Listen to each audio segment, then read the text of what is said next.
Olá, pessoal. Espero que todos vocês estejam bem. Na nossa conversa de hoje, vamos falar em testes de hipótese para comparação de parâmetros de duas populações.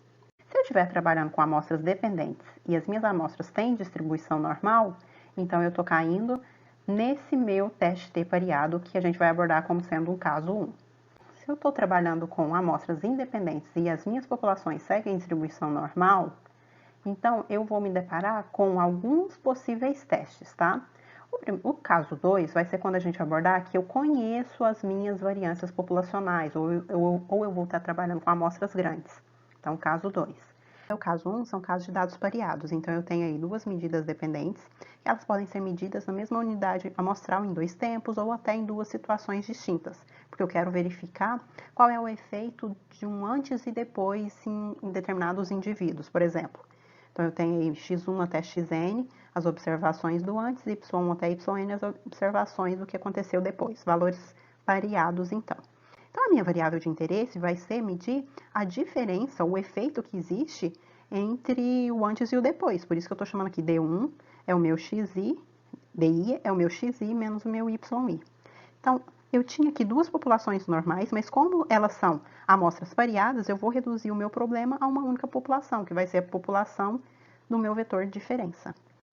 Bom, gente, então para eu ter certeza que eu posso aplicar esse teste, que eu vou trazer estatística para vocês, eu tenho que ter a certeza que a minha diferença, o meu vetor de diferença, segue uma distribuição normal. Então, eu vou supor normalidade para o meu vetor de diferença, tá? Ele vai ter uma distribuição normal com média μd e a variância sigma 2 de d, desse meu vetor das diferenças. Então, aqui trago resumidamente para vocês como que vai ser a mecânica desse teste. Então, nós temos, primeiro passo, formular as minhas hipóteses. Nesse caso, a minha hipótese vai ser formulada aqui. A minha média da diferença, ela é igual a zero. Ser igual a zero, então, significa que não tem diferença entre o antes e o depois. Versus hipótese alternativa, que vai depender se eu estou trabalhando em um teste bilateral ou unilateral à direita ou unilateral à esquerda. Então, formula-se as hipóteses alternativas em um desses casos. Esse meu parâmetro MID-D, eu vou estimar ele a partir do meu D barra, daquela média amostral que a gente conhece, a estimativa da média amostral. E o parâmetro sigma 2 de D, ele vai ser estimado, então, pela minha variância amostral, que eu calculo com o meu vetor das diferenças. Depois que eu tenho meus dois valores aqui, então o que eu vou fazer? Aí eu vou seguir com os próximos passos na aplicação do meu teste de hipótese. Escolher qual é o teste que eu vou aplicar, depois eu vou fixar o meu alfa e determinar a minha região de rejeição e não rejeição. Depois eu vou obter qual é o meu valor T calculado com base nos dados amostrais que eu tenho, no caso esses dados amostrais é o meu vetor das diferenças. E aí sim eu vou concluir sobre rejeitar ou não rejeitar a minha hipótese nula, que é a hipótese da igualdade, que não há diferença entre o antes e o depois. Para a aplicação deste teste T pareado, eu trago o seguinte exemplo. Se uma distribuidora de combustível quer verificar se um novo tipo de gasolina é eficaz na revitalização de motores velhos, então ela selecionou 12 automóveis de um mesmo modelo. Estou trabalhando aqui com uma amostra o mais homogênea possível, por isso selecionou-se o mesmo modelo que tenha mais de 8 anos de uso. E após regular esses motores, verificou-se o consumo de combustível. Em seguida, o carro foi abastecido com um novo tipo de combustível durante 15 semanas. E aí, uma nova aferição foi feita. Então, eu trago aqui a tabela para vocês, em que eu tenho os 12 valores de rendimento em quilômetro por litro, tanto antes da utilização desse novo combustível, quanto depois, para cada um dos meus 12 automóveis. Como eu quero verificar, então, se houve eficácia na revitalização desses motores velhos, então o mesmo automóvel recebeu medições antes e depois. Então, eu vou trabalhar aqui com teste T pareado. Por isso, eu vou gerar o meu vetor diferença, o meu y menos x, que está aqui na minha última linha. É com esse meu vetor de diferenças que a gente vai estar aplicando o meu teste T pareado. A média variância amostrais de D, quando eu calculei, deu um D barra, média amostral, x barra, pus D porque é do meu vetor de diferença, igual a 2,9 e a minha variância de D, 2,4. Primeiro passo, então, no teste de hipótese, vou definir as minhas hipóteses. Hipótese nula, o novo combustível não aumentou o rendimento. Versus hipótese alternativa, o novo combustível aumentou, então, o rendimento. Segundo passo, qual é a estatística do teste que eu vou aplicar? Estatística T de Student, é um teste T pareado, e, portanto, eu vou utilizar ali a minha distribuição de t de Student. Terceiro passo, fixar o meu alfa, vou verificar o meu valor crítico na tabela para poder definir a minha região crítica. Como o meu teste ele é unilateral, então a minha região de rejeição de H0 vai ser qualquer valor de t calculado que for maior do que esse meu t crítico, vai me levar a rejeitar a minha hipótese nula. Quarto passo, agora a partir dos meus dados amostrais, eu vou calcular a minha estimativa de t calculado. Então, eu vou lá, olhei na minha estatística que eu tenho, né, lá na mecânica do teste, e vou substituir os valores. D barra 2,94, desvio padrão amostral é a raiz quadrada da variância que a gente achou antes, sobre a raiz de n. N é igual a 12, então eu obtive um t calculado igual a 6,54. Agora, o quinto passo, eu vou concluir. Como o meu t calculado, que é igual a 6,54, é maior do que o meu t crítico, de 1,796, então eu vou rejeitar a minha H0 e, portanto, estamos concluindo que o novo combustível ele é eficaz na melhora do meu rendimento. Rejeitar H0 é dizer, então, que houve um aumento aí no rendimento. Aqui eu estou tentando mostrar para vocês no meu gráfico a região crítica, né? Eu tinha montado que seria ali todos os valores que caía aqui acima de um valor de t crítico 1,796. Como o meu t calculado foi igual a 6,54, pertence à minha região de rejeição de H0, por isso que eu rejeitei, então, o meu H0. Bom, para resolver esse exercício no R, nós vamos usar aí o comando t.test, que eu vou aplicar o teste de hipótese t. Como ele é pareado, eu tenho que lembrar de colocar aqui no meu argumento paired igual a t de true. Então, eu estou colocando os meus dois vetores, que eu estou querendo fazer a comparação entre eles. Meu teste de hipótese ele é unilateral à direita, por isso pus greater. Quero verificar a minha hipótese nula se essa diferença vai ser igual a zero. E o nível de confiança. Então, eu obtive aqui o resultado.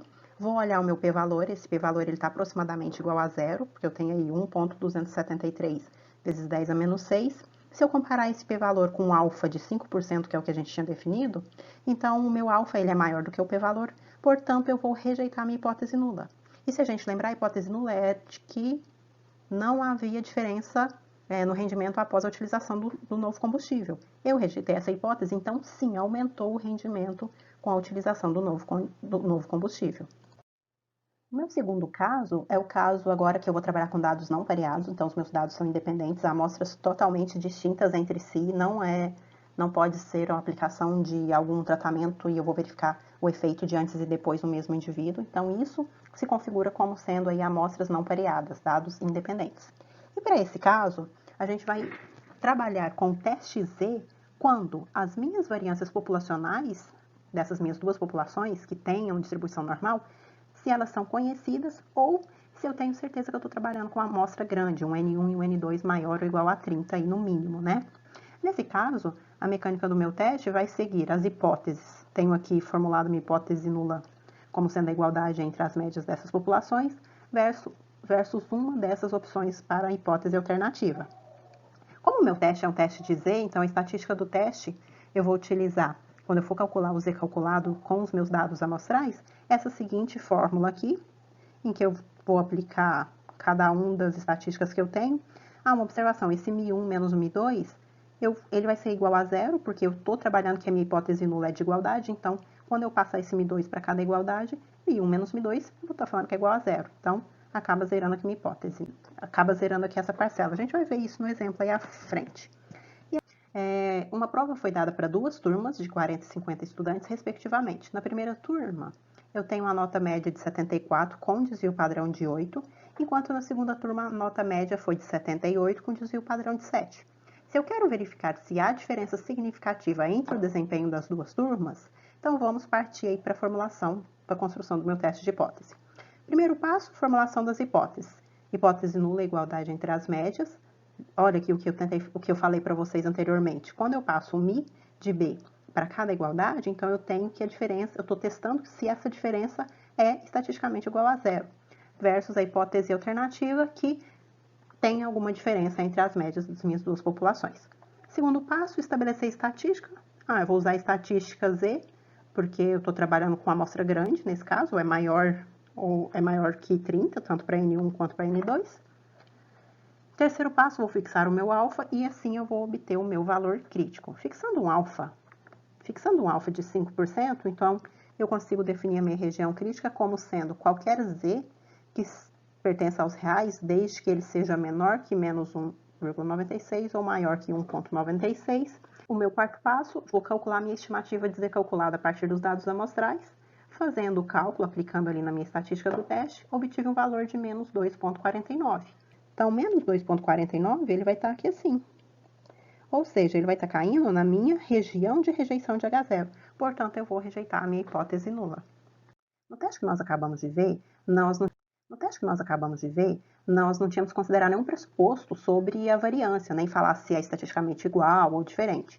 Já nos próximos testes, que são os testes T, nós temos que nos basear em um pressuposto importante. Eu preciso saber se as minhas variâncias amostrais, elas são homogêneas ou heterogêneas. Homogêneas são quando as minhas variâncias são estatisticamente iguais. Heterogêneas quando são diferentes. Então, para isso, a gente tem que passar pela construção do teste de comparação de variâncias das minhas duas populações que eu estiver trabalhando. Essas minhas populações, eu vou supor que eu tenho, então, os resultados, né, são as minhas amostras independentes de tamanho N1 e N2, que foram retiradas aí dessas minhas populações, com a mesma variância sigma2 obtidos das amostras por S1 e S2, respectivamente, tá? Se nós pegarmos os livros, nós vamos nos deparar que essa estatística U e a V vai ter uma distribuição de Q quadrado, e nós já vimos isso lá na construção de intervalo de confiança para variância, na verdade, né? Se agora eu quero comparar duas variâncias, então eu quero comparar S1 com S2, quando eu faço essa razão de variâncias, e aí eu posso fazer manipulações algébricas considerando essas minhas duas estatísticas U e V, eu vou chegar aqui, a razão de S1 ao quadrado por S2 ao quadrado vai ter uma distribuição f de Snedeker com n-1 graus de liberdade e n-2 graus, n2 menos 1 grau de liberdade. Nesse slide aqui eu trago para vocês algumas distribuições que varia a sua forma de acordo com os graus de liberdade da minha distribuição f de Snedeker. Cada par de graus de liberdade dá origem a uma distribuição f diferente. Por quê? Porque essa distribuição f depende de dois parâmetros. O primeiro parâmetro é o meu, está escrito aqui como D1, é o grau de liberdade do numerador, então nessa razão é o grau de liberdade respectivo à minha população 1, e meu D2 aqui, meu grau de liberdade 2, é respectivo à minha população que está aqui no meu denominador, minha população 2. Observações, essa variável aleatória f, ela é não negativa, como a gente pode ver aqui. Todas as minhas curvas desse gráfico eu tenho aqui, então, que f ela é não negativa. A minha distribuição ela é assimétrica à direita, não tem nenhuma simetria em relação à média, como a gente vê no caso da gaussiana ou da normal. E ela se parece, sim, com a distribuição de Q quadrado, só que esses parâmetros, grau de liberdade 1 e grau de liberdade 2, vai fornecer uma flexibilidade extra em relação aí à forma da minha distribuição de f. Então, dependendo do tipo do meu teste, ele pode ser bilateral ou unilateral, mas para eu encontrar os valores críticos que vão diferenciar ali, que vão limitar a minha região crítica, eu vou olhar numa nova tabela, que é a tabela da distribuição F, tá? Então, depois no exemplo eu mostro para vocês como usar essa tabela, e aí eu faço o cálculo do meu valor F calculado e verifico se eu caio na minha região de rejeição de H0 ou não.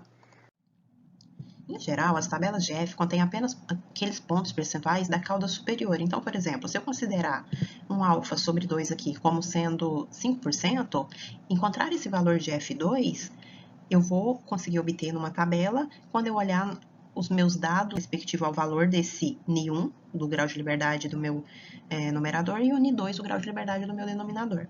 Então, como a minha distribuição depende desses meus dois parâmetros, para eu calcular valores tabelados para outros valores de alfa sobre 2 e até mesmo outros valores de parâmetros Ni1 e Ni2, eu deveria consultar outra tabela. E existem várias tabelas, então, de F. Contudo, essas tabelas, elas existem para valores baixos de nível de significância, 1%, 2,5%, 5%, por exemplo, né? E outros valores que estiver ali entre esses pontos são obtidos por alguma interpolação, aproximação por interpolação. Mas voltando aqui, então, olhando nessa tabela de um alfa sobre 2 específico, no caso lá vai ser de um alfa, né? De um alfa específico, eu vou conseguir obter esse valor de F2 que me deixa um percentual pequeno aqui acima. Mas e se eu quiser obter qual é esse valor F1 crítico? Existe uma propriedade que vai nos ajudar a encontrar esse valor F1 crítico, que é dada por essa seguinte razão aqui. Então, na mesma tabela desse meu alfa, eu vou encontrar ali qual é o ponto crítico, vou inverter os meus graus de liberdade, então o que era o meu V2, eu vou passar no primeira posição, e o meu V1 vai para a segunda posição, e quando eu faço esse meu cálculo aqui, 1 sobre esse valor F crítico que eu encontrar, então eu vou conseguir obter qual é esse ponto F1, esse ponto crítico, que deixa alfa sobre 2% de área de percentual abaixo dele, por exemplo.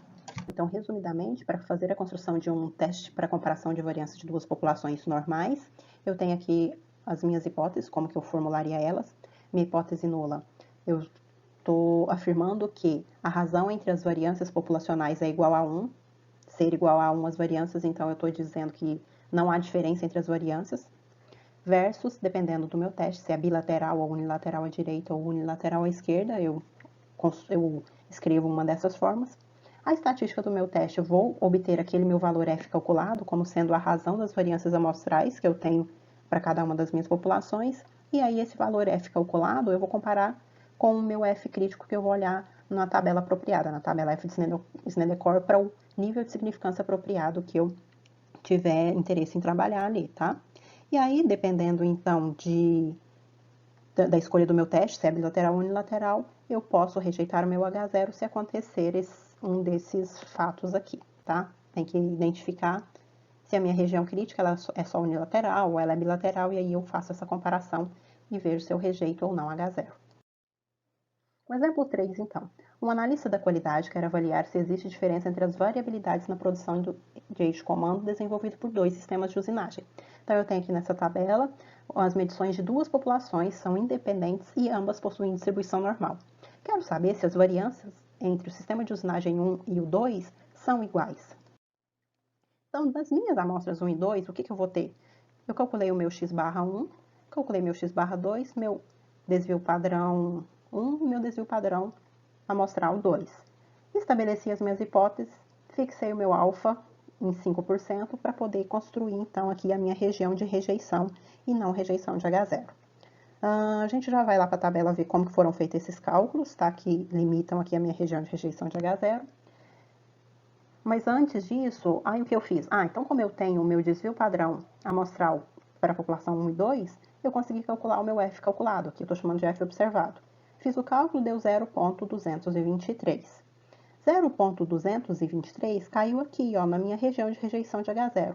Por isso que eu vou rejeitar a minha hipótese de que as variâncias dentre os meus dois sistemas de usinagem são iguais, ou seja, há uma diferença entre a variabilidade de um sistema para o outro. Agora vamos lá, ver como que eu achei esse valor aqui, 0,451 e 2,154. Então, no nosso exemplo, eu tenho o meu tamanho amostral para a minha população igual a 25 e para a população 2 igual a 30.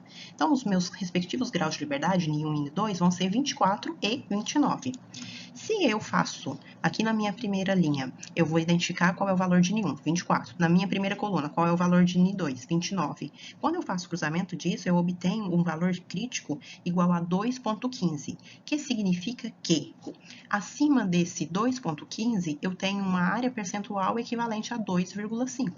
Então, eu encontrei qual é o meu valor de F2.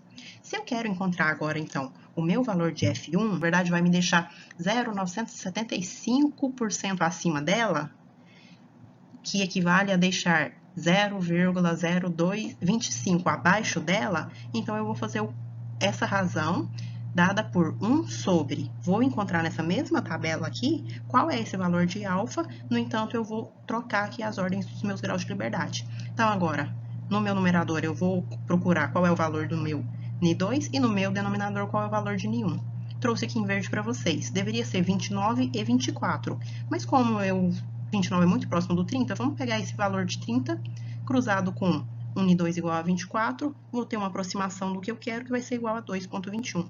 Esse 2,21 coloquei aqui no meu denominador, fiz 1 dividido por 2,21, encontrei 0,45, que vai ser respectivo ao meu valor crítico para essa distribuição de F, no ponto 1, que é o que eu queria aí no meu exemplo. Foi assim que então a gente encontrou esses dois pontos críticos. Aqui estão as referências que eu deixo para vocês. Qualquer dúvida, fico à disposição. Muito obrigada pela atenção.